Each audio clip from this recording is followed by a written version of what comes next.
மாறியிருக்கிறது. அதே போன்று கொள்கை ரீதியாக இந்த உம்மத் சந்திக்கிற இன்னும் ஒரு பெரிய ஃபித்னா தான் ஹவாரிஜுகளுடைய ஃபித்னா. கண்ணியத்திற்குரிய சகோதரர்களே, அலி ரலியல்லாஹு அன்ஹுடைய ஆட்சி காலத்தில் தோன்றிய ஒரு வழிகட்ட கூட்டம் இவர்கள்.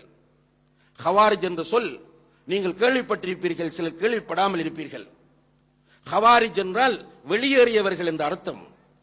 முஸ்லிம் ஆட்சியாளருக்கு எதிராக வெளியேறுகிறவர்கள் ஹவாரிஜ்கள். முஸ்லிம் ஆட்சியாளர் ஒருவர் இருக்கும் போது அந்த முஸ்லிம் ஆட்சியாளர் வெளிப்படையான தெளிவான குஃப்ரை செய்யாத வரைக்கும் அந்த ஆட்சியாளருக்கு எதிராக வெளியேறுவது ஹராமாகும்.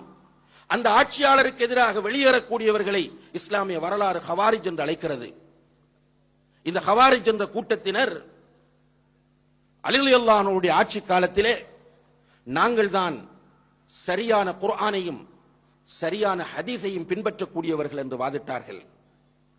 குர்ஆனையும் ஹதீஸையும் சரியாக பின்பற்றுகிறவர்கள் நாங்கள் தான் என்று வாதிட்டார்கள். குர்ஆனுக்கும் ஹதீஸுக்கும் அவர்களுடைய அறிவுக்கு ஏற்ப, அவர்களுடைய விளக்கத்திற்கு ஏற்ப வியாக்கியானம் செய்தார்கள். அதனால் அவர்கள் அலி ரலியல்லாஹு அன்ஹுவை காஃபிர் என்றார்கள். சுவர்க்கத்தை கொண்டு நன்மாராயம் கூறப்பட்ட நபி ஸல்லல்லாஹு அலைஹி வஸல்லம் அவர்களுடைய மருமகனாக இருக்கக்கூடிய நான்காவது ஹலீஃபாவாக காணப்படக்கூடிய அலி ரலியல்லாஹு அன்ஹுவை காஃபிர் என்றார்கள். சஹாபாக்களில் அதிகமானவர்களை அல்லது எல்லோரையும் காஃபிர் என்று சொன்னார்கள். ஏன் என்று கேட்டால் அவர்கள் குர்ஆனையும் ஹதீஸையும் அவர்களுடைய அறிவுக்கு ஏற்ப விளங்க ஆரம்பித்தார்கள். எனவேதான் அங்கே இந்த ஹவாரிஜுகளோடு பேசுவதற்காக வேண்டி இப்னு அப்பாஸ் ரலியல்லாஹு அன்ஹுமா போகிறார்கள். ஹவாரிஜுகள் நிறைய பேர் உட்கார்ந்திருக்கிறார்கள், ஆயிரக்கணக்கானவர்கள் உட்கார்ந்திருக்கிறார்கள்.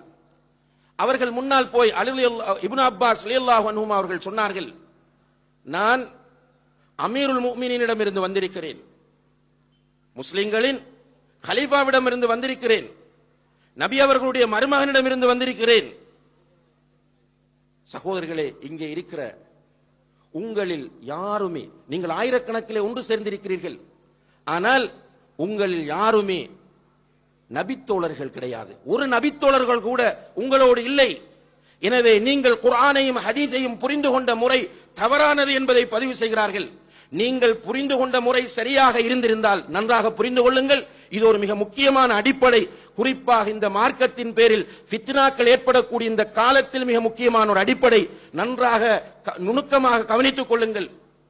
இப்னு அப்பாஸ் ரலியல்லாஹு அன்ஹுமா ஹவாரிஜிகளிடம் சொல்லுகிறார்கள், நீங்கள் ஒரு புதிய கொள்கையை கொண்டு வந்து மக்களை காபிர்களாக்கி கொண்டிருக்கிறீர்கள். உங்களோடு ஒரு நபித்தோழர் கூட கிடையாது, உங்களோடு ஒரு நபித்தோழர் கூட இல்லை என்பது நீங்கள் குர்ஆனையும் ஹதீஸையும் பிழையாக விளங்கி இருக்கிறீர்கள் என்பதற்கு அர்த்தமாகும். நீங்கள் சரியாக விளங்கி இருப்பீர்களாக இருந்தால் உங்களோடு நபித்தோழர்களில் சிலராவது இருந்திருப்பார்கள் என்ற கருத்தை அங்கே பதிவு செய்த போது அங்கே நடுநிலையோடு சிந்தித்த நிறைய பேர் இப்னு அப்பாஸ் ரலியல்லாஹு அன்ஹுமா அவர்களோடு திரும்பி சென்று விட்டார்கள் தௌபா செய்து கொண்டு.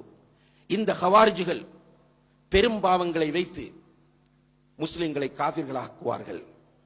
இந்த கொள்கை தொடர்ச்சியாக இஸ்லாமிய வரலாற்றிலே இருந்து வந்திருக்கிறது.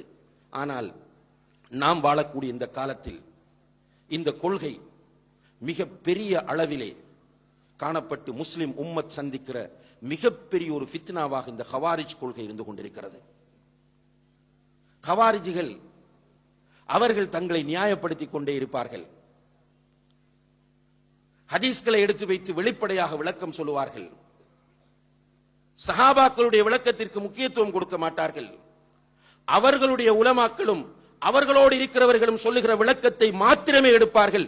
ஏனையவர்களை எல்லாம் காவிர்களாக்க முயற்சி செய்து கொண்டிருப்பார்கள். இந்த சிந்தனையின் வெளிப்பாட்டினால் தான் முஸ்லிம் உலகத்தில் காணப்படுகிற இன்றைய மிகப்பெரிய ஒரு ஃபித்னா ஐஎஸ் என்ற ஃபித்னா.